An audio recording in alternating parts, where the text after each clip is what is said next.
Hi guys, welcome back. तो इस series के थ्रू हम बिजनेस इकोनॉमिक्स की वेरियस कॉन्सेप्ट्स डिस्कस कर रहे हैं जो आपके सीए फाउंडेशन पेपर 4 के लिए रेलेवेंट है। हमने ऑलरेडी चैप्टर 1 खत्म कर लिया है और अभी हम चैप्टर 2 डिस्कस कर रहे हैं, the theory of demand and supply. और आज हम पढ़ने वाले हैं about the advertisement elasticity of demand. तो चलिए स्टार्ट करते हैं। देखिए, advertisement elasticity of demand simply ये मेजर करता है कि आपके डिमांड कितना रिस्पॉन्ड करता है जब आप अपने एडवर्टीजमेंट का खर्चा चेंज करते हो, इंक्रीज करते हो या डिक्रीज करते हो।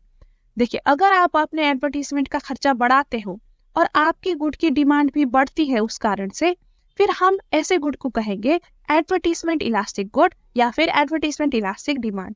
लेकिन अगर आप एडवर्टीजमेंट इलास्टिक का खर्चा बढ़ाते हो लेकिन फिर भी आपकी गुड की डिमांड नहीं बढ़ती, सेम ही रह जाती है या थोड़ी सी ये बढ़ती है, खर्चा आपका ज्यादा लग जाता है और गुड की डिमांड थोड़ी सी ही बढ़ती है, तो फिर ऐसे गुड को हम एडवर्टीजमेंट इन इलास्टिक गुड या फिर इन इलास्टिक डिमांड कहते हैं। देखिए, एडवर्टीजमेंट इलास्टिसिटी ऑफ सेल्स और प्रमोशनल इलास्टिसिटी ऑफ डिमांड, देखिए एडवर्टीजमेंट इलास्टिसिटी को प्रमोशनल इलास्टिसिटी भी कह सकते हैं, is the responsiveness of a goods demand to changes in the firm's spending on advertising. The advertising elasticity of demand measures the percentage change in demand that occurs given a 1% increase in advertisement expenditure. ठीक है, हर 1% advertisement expenditure change करने की वजह से आपकी good की demand में कितनी चेंज हुई है, वही हम एडवर्टीजमेंट इलास्टिसिटी में मेजर करते हैं। Advertisement elasticity measures the effectiveness of advertisement campaign in bringing about new sales. तो ये निकालने की क्या जरूरत है ये इलास्टिसिटी, क्योंकि ये हमें मदद करता है ये अंदाजा लगाने पे कि आपके एडवर्टीजमेंट कैंपेन कितनी सक्सेसफुल है, राइट, कितनी इफेक्टिव है गुड्स की सेल्स इंक्रीज करने में। देखिए, normally advertisement elasticity of demand जो है आपको पॉजिटिव ही देखने को मिलेगा, क्योंकि ऐसा अक्सर देखा जाता है कि जितना ज्यादा आप एडवर्टीजमेंट करो आपकी डिमांड उतनी ही ज्यादा इंक्रीज होती है, राइट। तो ये दोनों चीजें सेम डायरेक्शन में मूव करती है, higher advertisement higher demand, right. तो इसलिए इसकी वैल्यू, एडवर्टीजमेंट इलास्टिसिटी की वैल्यू पॉजिटिव ही अक्सर देखा जाता है। देखिए, प्राइस इलास्टिसिटी के केस में हम कहते थे कि नेगेटिव होता है प्राइस इलास्टिसिटी, राइट, क्योंकि प्राइस और डिमांड ऑपोजिट डायरेक्शन में मूव करते हैं। प्राइस डिक्रीज होता है तभी डिमांड इंक्रीज होता है, लेकिन एडवर्टीजमेंट के केस में जब एडवर्टीजमेंट इंक्रीज होता है डिमांड भी तभी इंक्रीज होता है। सो सेम डायरेक्शन है यहाँ पे, राइट। तो इसलिए एडवर्टीजमेंट इलास्टिसिटी की वैल्यू पॉजिटिव आती है। चलिए, अब एडवर्टीजमेंट इलास्टिसिटी की फॉर्मूला भी हम देख लेते हैं।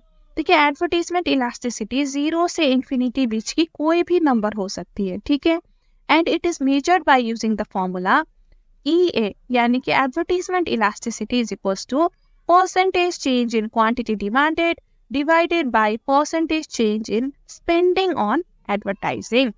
अब इसको हम symbolically delta QD by QD whole divided by delta A by A भी लिख सकते हैं, जहाँ पे delta QD denotes your increase in demand, delta A denotes additional expenditure on advertising, QD denotes initial demand and A denotes initial expenditure on advertising। तो ये देखा देखा हुआ फॉर्मूला ही है, राइट। जो बाकी इलास्टिसिटी के फॉर्मूला है उसी में हमने बस एडवर्टाइजिंग यहाँ पे ले लिया है।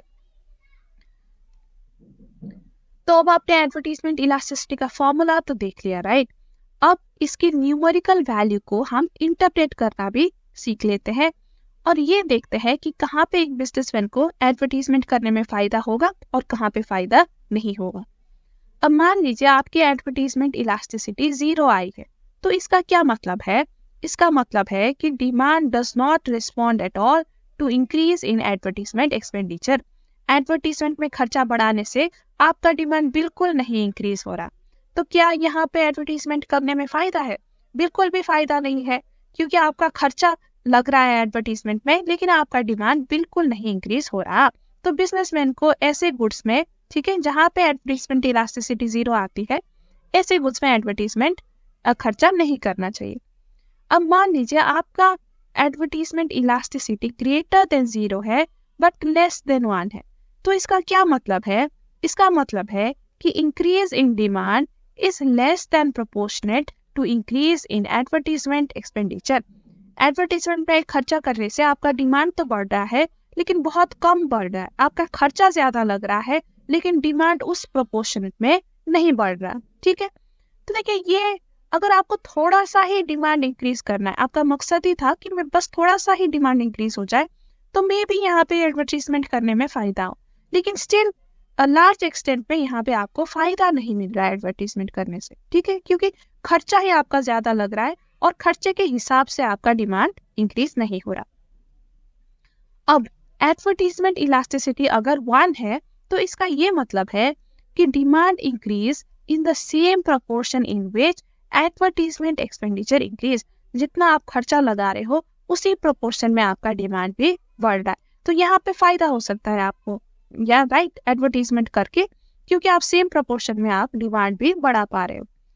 अब देखिए अगर आपका एडवर्टीजमेंट इलास्टिसिटी ग्रेटर देन 1 है तो इसका ये मतलब है कि demand increases at a higher rate than increase in advertisement expenditure. जितना खर्चा लगा रहे हो उससे ज्यादा आपका डिमांड इंक्रीज हो रहा है, तो यहाँ पे तो आपको जरूर एडवर्टीजमेंट में खर्चा करना चाहिए, क्योंकि यहाँ पे आपको बहुत फायदा मिल रहा है। आप कम खर्चा लगा के भी आप यहाँ पे ज्यादा गुड की डिमांड इंक्रीज करा पा रहे हो। सो एट दिस ऐसे गुड्स में, ठीक है, जहाँ पे एडवर्टीजमेंट इलास्टिसिटी ग्रेटर देन 1 है, यहाँ पे आपको जम के एडवर्टीजमेंट में खर्चा करना चाहिए। Now before we move on, I'd like to announce कि हमने CA फाउंडेशन बिजनेस इकोनॉमिक्स के लिए एक मॉक टेस्ट का बंडल लॉन्च किया है, which consists of 2 sets of self practising mock test, जो आप अपने घर बैठे बैठे अपने लैपटॉप में या स्मार्टफोन के थ्रू अटेम्प्ट कर सकते हो। देखिए ये मॉक टेस्ट आपकी न्यू सिलेबस के अकॉर्डिंग बनाई गई है, तो ये जून 2024 और उसके बाद के एग्जाम्स के लिए रेलेवेंट है। देखिए ईच सेट पे आपको 100 चैलेंजिंग क्वेश्चंस मिलेगा, जो आपकी न्यू सिलेबस में हर चैप्टर का जो वेटेज है उस हिसाब से बनाई गई है।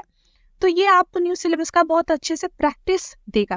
देखिए टेस्ट के एंड में आपको स्कोर भी मिलेगा, स्कोर में नेगेटिव मार्क्स भी इंक्लूड होगा, और एक बार आपने अपना स्कोर चेक कर लिया तो आप टेस्ट को रिव्यू कर सकते हो, यानी कि आपने कौन सा क्वेश्चन गलत किया, कौन सा सही किया, वो आप देख सकते हो। और हर क्वेश्चन के नीचे आपको एक्सप्लेनेशन भी मिलेगा, वो भी आप पढ़ सकते हो और आप अपने डाउट्स क्लियर कर सकते हो। और ये एक टाइम बेस्ड एग्जाम भी है, यानी कि एक टाइमर चलता रहेगा, तो ये आपको बेसिकली 2 घंटे में एग्जाम कंप्लीट करने की प्रैक्टिस कराएगा। और ये सब आपको मिल रहा है एट ओनली ₹120। देखिए ये नॉमिनल प्राइस हमने इसलिए रखा है ताकि आपको अफोर्ड करने में कोई भी दिक्कत ना हो। और ऐसा नहीं है कि एक बार आपने टेस्ट ले लिया फिर खत्म, आप बार बार इसे लॉग इन कर सकते हो आपके एग्जाम तक, और आप बार बार क्वेश्चन को रीड कर सकते हो, पिछली बार आपने कहाँ गलत किया था वो देख सकते हो, तो आपको रिवाइज करने का यहाँ पे पूरा टाइम मिल रहा है। ठीक है, तो आई थिंक ये बहुत ही यूजफुल होगा आपके लिए, सेल्फ प्रैक्टिस के लिए भी, है ना, अब न्यू सिलेबस से रूबरू कराने के लिए भी, और आपकी कॉन्फिडेंस भी ये टेस्ट इंक्रीज करेगा। तो मेरी तो सुझाव है कि आप ये टेस्ट जरूर लें और इसका फायदा उठाएं। कई सारे दोस्त इसके फायदा उठा चुके हैं, आपके कई सारे दोस्त, तो आप भी जल्दी उठाएं। टेस्ट का लिंक आपको डिस्क्रिप्शन में मिलेगा, और टेस्ट के रिगार्डिंग आपको कोई भी क्वेरी हो तो आप मेरे ईमेल आईडी में भी मुझे कांटेक्ट कर सकते हैं, या फिर आप हमारा टेलीग्राम चैनल ज्वाइन कर सकते हैं, इसका लिंक भी आपको डिस्क्रिप्शन में मिलेगा। तो चलिए नाउ लेट्स मूव ऑन। सो इतना ही था गाइस एडवर्टीजमेंट इलास्टिसिटी में समझने के लिए। तो अगर आपको वीडियो यूजफुल लगी हो तो लाइक एंड शेयर करिएगा और चैनल को सब्सक्राइब भी करिएगा, क्योंकि we will be back with another video soon. So तब तक के लिए bye bye and take care.